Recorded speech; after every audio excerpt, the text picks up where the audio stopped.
নমস্কার বন্ধুরা, আমার লাঞ্চ কুকিং কমপ্লিট হয়ে গেছে আর আপনাদের সঙ্গে শেয়ার করতে চলে এসেছি আজকে লাঞ্চে কি কি রান্না করলাম।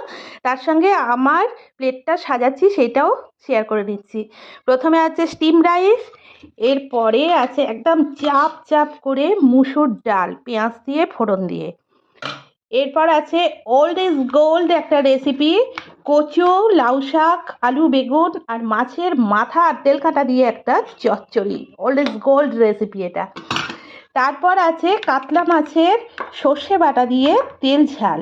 আমার এই গোল গোল পিসগুলো খুব ভালো লাগে। ব্যাস। আর আছে আমড়া আর তেঁতুলের খাট্টা মিঠা চাটনি। এটা আজকে আশা করছি শেষ হয়ে যাবে। সঙ্গে আছে কেন্টের জল। আর আজকে আমি টিফিনে নিচ্ছি একটা আপেল আর নিচ্ছি মধু দিয়ে ব্রেড। এটা আমার টিফিন। তো বন্ধুরা, তোমরা জানিও আমার লাঞ্চ ডিশেস তোমাদের কীরকম লাগলো। আমি এবার খেতে বসছি। টাটা।